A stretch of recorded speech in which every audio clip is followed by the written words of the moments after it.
대전 선명원에서 진료를 받았던 20만 명에 가까운 환자의 개인정보가 유출된 사실이 뒤늦게 알려졌습니다.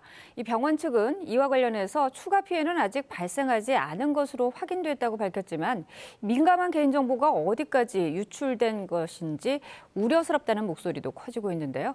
오늘 사건의 눈에서 짚어보겠습니다. 이한나 변호사 나오셨습니다. 어서 오십시오. 네, 안녕하세요. 변호사님, 저도 주말에 문자를 한 통 받았습니다. 이 선병원을 운영하는 영훈의료재단에서 이 개인정보 유출 통지라는 제목으로 보냈더라고요.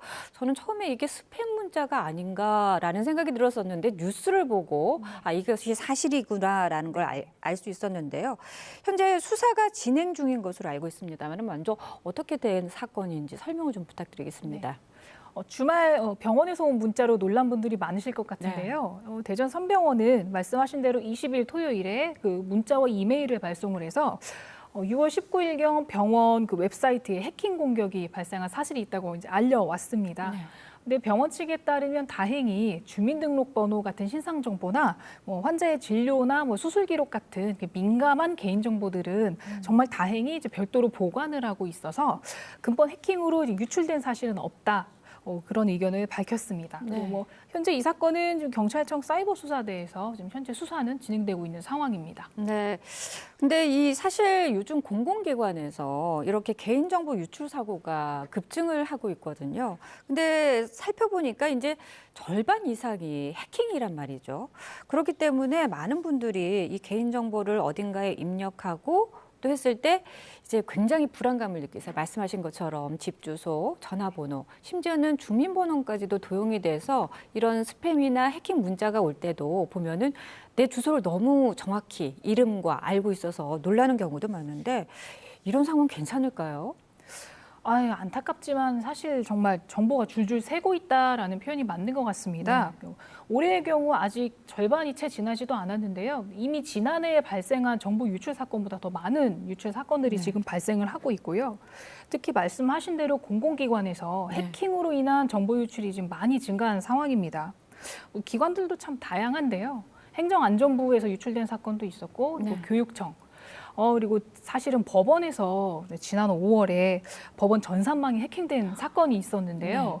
이때 거의 한 2, 3년치의 소송 기록에 개인정보가 실려있는 서류들 포함해서요. 어마어마한 양의 소송 자료가 유출된 그런 사건도 좀 있었습니다. 또 참고로 오늘 또 확인한 사실인데 우리 지역 대표 빵집인 성심당에서 그만 지난 3일 온라인 쇼핑몰이 해킹되는 바람에 또 고객들 개인정보가 유출된 적이 있다. 이제 이런 일도 있었고요.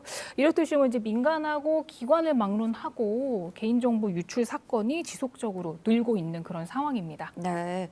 어떻게 보면은 그 공공기관 같은 경우에는 개인정보 관리를 더 철저히 해야 함에도 불구하고 이렇게 해킹을 당하고 있는 상황인데 자, 그렇다면은 이로 인한 개인정보를 관리하고 또 그걸 제대로 관리하지 못해서 유출로 인한 피해가 발생했을 때 우리가 그에 따른 피해가 발생했을 때 보상을 제대로 받을 수 있을까? 그리고 이 피해가 발생했다는 걸 또 어떻게 입증해야 되는지 그런 것도 궁금하거든요. 우선 개인정보보호법이라고 해서 저희 법률에서는 이 개인정보를 보관하는 정보 주체가 고의든 과실이든 개인의 정보를 외부로 유출하는 경우에는 그 피해를 당한 피해자는 정보 주체한테 300만 원 이하의 범위 내에서 그러니까 일정 금액을 손해배상해달라고 청구할 수 있는 그런 내용을 두고는 있습니다. 근데 이 내용이 청구를 할 수 있다는 것이지 반드시 손해배상을 해주어야 한다라고 의무를 부과하고 있는 규정은 아니어서요.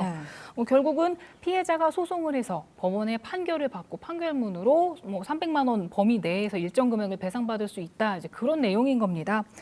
그렇다고 하면은 결국은 절차의 복잡성이나 소송을 해야 하는 번거로움 때문에 실질적으로 손해배상을 받을 수 있는 경우가 그리 많은지 그 부분에 저는 좀 의문이 있습니다. 말씀하신 대로 이게 주민등록번호 같은 핵심 정보를 관리하는 곳이 공공기관 아니겠습니까? 근데 실제 민간 기업보다는 공공기관에 대한 관리 책임이 더 커야 한다고 저도 생각을 하는데요. 우리 실제로 과징금을 부과한다거나 어떤 제재를 거하는 과정에 있어서는 공공기관에 대한 부분은 사실 우리 소위 말하는 이 솜방망이 처벌 정도에 그치고 네. 있는 상황이어서요. 네. 이러한 부분이 좀 제도적으로 보완이 되지 않으면 앞으로 이런 일들 계속 반복되지 않을까 하는 우려가 있습니다. 네, 피해자에게 300만 원 이내의 범위 내에서 일정 금액을 손해배상 청구할 수 있다고 하는데 그것조차도 저는 사실 비용이 너무 적다고 볼 수가 있고 발생하는 피해 양에 비해서 그것도 네. 이것도 권고사항이라고까지 하니까요. 그렇습니다. 예. 또 그런 경우에 결국 소송을 해서 피해자 너가 입증을 해야 한다라는 입증 책임은 결국은 피해자에게 있는 것이거든요. 그렇죠. 예. 네, 그렇기 때문에 이게 쉽지만은 않겠다라는 생각이 듭니다. 사실 요즘 같은 때는 개인정보에 대한 이 중요성이 점점 더 커지고 있는 상황에서 어떻게 보면은 그에 따른 관리와 책임은 점점 더 낮아지고 소홀해지는 것 같다라는 예, 생각이 맞습니다. 드네요. 자, 오늘 말씀 여기까지 듣겠습니다. 고맙습니다.